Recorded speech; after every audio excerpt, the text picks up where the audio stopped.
क्या दुनिया किसी बड़े खतरे की ओर बढ़ रही है? हम ऐसा इसलिए कह रहे हैं क्योंकि इस समय पूरी दुनिया में कुछ ऐसी घटनाएं हो रही हैं जो बड़े संकट की तरफ इशारा कर रही हैं। सबसे पहले तो कोविड-19 के बाद एक नई महामारी तेजी से फैल रही है और उसकी दस्तक अफ्रीका, यूरोप से लेकर हमारे पड़ोसी पाकिस्तान तक हो गई है।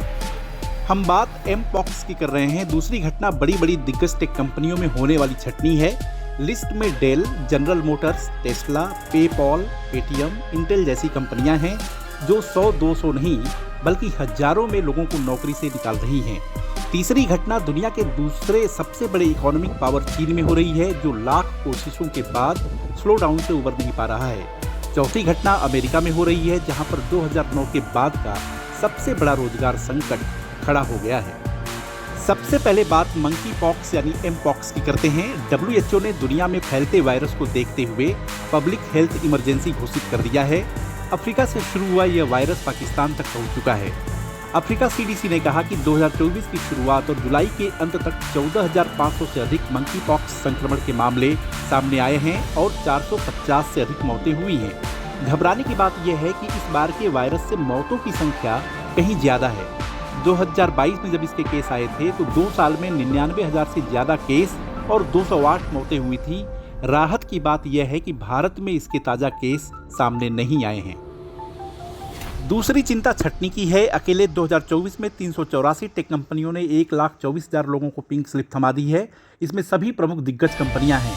इनकी छटनी से साफ है कि कंपनियों के पास काम नहीं आ रहा है। जिस ग्रोथ की उम्मीद वो लगा बैठे थे वो तो बिल्कुल भी नहीं हो रहा है। कंपनियों को अमेरिका की महंगाई और मंदी की आशंका ने डरा दिया है जिसकी वजह से वह सर्वाइवल के लिए बड़े पैमाने पर छटनी कर रही हैं।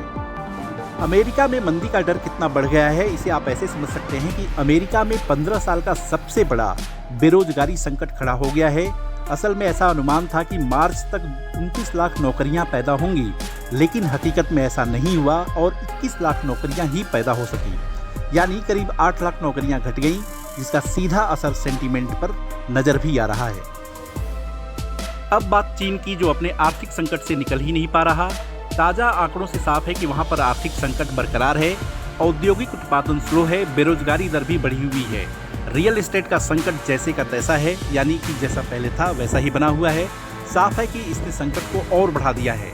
अगर चीन पटरी पर नहीं आता है तो उसका असर भारत पर भी पड़ेगा, क्योंकि वो भारत का सबसे बड़ा ट्रेड पार्टनर है। भारत के लिए राहत की बात यह है कि सारे इकोनॉमिक इंडिकेटर फिलहाल सही बने हुए हैं, लेकिन ग्लोबल उथल पुथल का असर निर्यात पर सीधे पड़ रहा है, तो यह समय सचेत रहने का है। अगर आपको हमारा वीडियो पसंद आया हो तो लाइक, शेयर और सब्सक्राइब करें। देखते रहिए इंडिया अड्डा।